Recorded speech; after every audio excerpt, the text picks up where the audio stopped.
Hello, my name is Darren McDonald. You may know me from such things as the year-long cover song.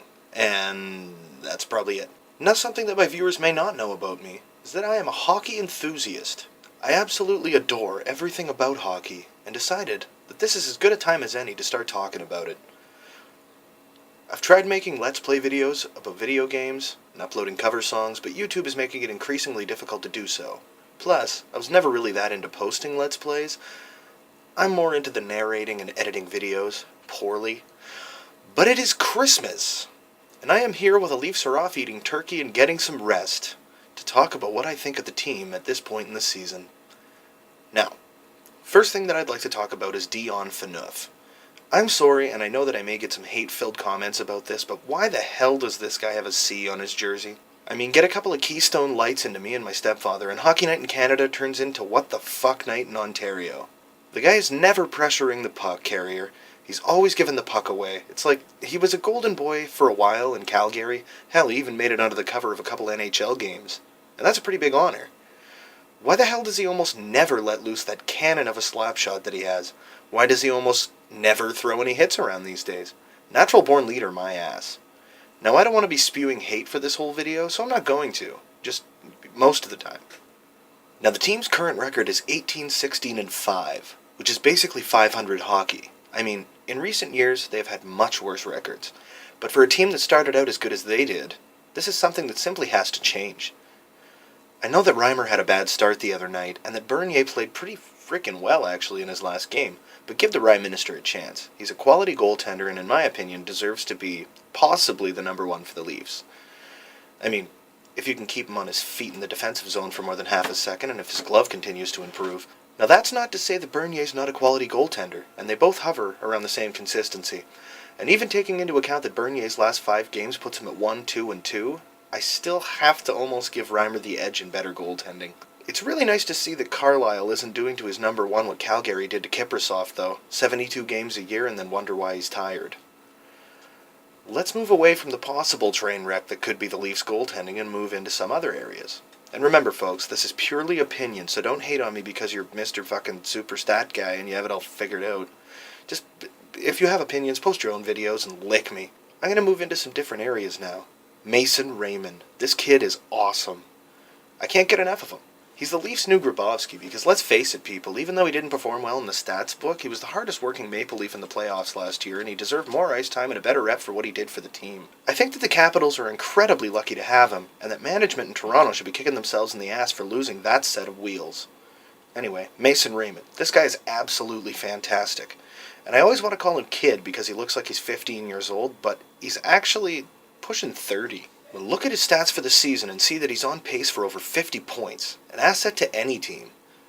I think that at this point in the season, even though players like Kessel and Van Riemsdyk have more points than him, he's probably the most entertaining player to watch on the Leafs roster right now.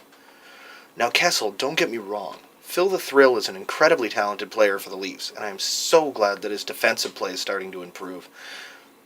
But he's the kind of player that, when he doesn't have the puck, he isn't moving. He isn't contributing. He waits until he touches the puck to explode. And don't get me wrong, when he does, he's incredibly gifted. But earlier on in the season, when he didn't physically have the puck on his stick, the Leafs were constantly 4-on-5 when he was on the ice. Apparently, they just happened to get a lot of shorthanded goals. Now, recently the first line for Toronto has been shut down for the most part by their opponents, and that's fine, because lines 2 and 3 have been picking up a lot of the slack. Now, I think that when Bozak comes back to the first line, it's going to make Kessel and company a lot more relaxed and confident, and Phil is going to go back to the 80-plus point scorer that we all know he can be. Aside from injuries and silly missteps, 10 games into this season, I told a friend of mine that I thought this was the best Toronto Maple Leafs team I had seen in years, and thought that they were not only a team that was going to make the playoffs this year, but were a team that could actually go pretty far. Carlisle is a good fit for Toronto. I don't agree with when they brought him in. Halfway through a failing season isn't exactly the best time to shake up their entire game plan. But he has done some good things along with management, and I think that we can see some really good things coming in the near future of the team. At this point, what I've seen, the Leafs are the kind of team that come out in the first with some damn good offense. The first half of the first period is often Leaf-controlled, but they sort of slow down by the end of the period and the other team attempts to take control. In the second, it is generally a completely opponent-controlled game, and in the third, it remains the same, until about 3 minutes left in the game when that incredible team from the first comes back and throws an offensive flurry down the ice. Now, sometimes this doesn't always work, But in the case of their last game, with the slightly more than questionable goal call on Kadri's late third period poke-in, it sometimes throws the team into an OT or shootout situation. Now, shootout situations is where Reimer almost seems to shine. His puck control doesn't have to be such a factor, and it makes him look better. Another problem for this team, kind of going back to Phaneuf, is the fact that he is kind of an offensive defenseman in the sense that he likes to jump into the play a little more and get closer to the net with the puck. And this is okay when you've got two-way forwards on the line, but when it comes to him being paired up with other D-men who like to get into the play, you often find yourself with no one on the point, and that could get him into some serious trouble. Now, a player who should have been a top liner from the time he came into the league, Joffrey Lupul. The only problem with him, in my opinion, is injuries. You can't keep the damn guy on the bench for more than a month or two until he's hurt again. Once a player has had a serious injury, it is increasingly easy to re-injure him. After a few surgeries and a few trades, he should be a first liner that lights it up for whatever team he plays for. Now, he is a huge part of the Leafs roster, but as I said, he should have been an assistant captain wherever he went. But I don't know. Now, Colton Orr. Jesus, man. Perros was months ago. He skates around trying to be a playmaker, and I know that he's working on his puck handling skills and playmaking skills, but dude, you're no Crosby.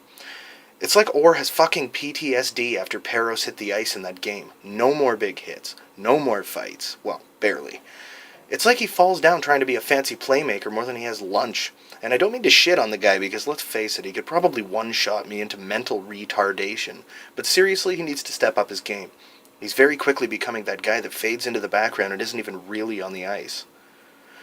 See, this whole video just turned into like a 7 or 8 minute fucking hate-a-thon, and I really don't mean for this series to turn into that.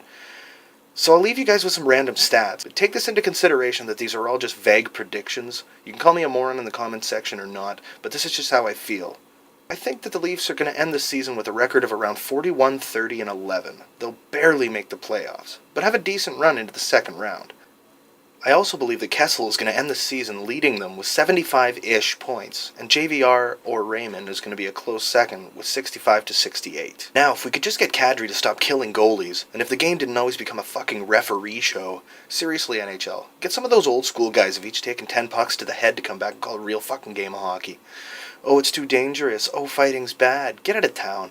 Look at the UFC. Their goal is to punch each other into oblivion for a living. Any sport whose retirement plan is early onset dementia and Parkinson's is a lot more dangerous than fighting in hockey. Now that McSorley's out of the league and isn't taking cheap golf swings at black people, of course. Did that sound racist? It shouldn't have. Brashier's a beast. One of the best enforcers that ever played the game. Not like the Broad Street bullies back in the day, bunch of chicken shit fucking gang beaters. See, now we're getting off track. Now, I'll be back in a few days to talk about how the Leafs have either impressed or depressed me some more. Now, remember, don't hate on me too much. Me love you, long time.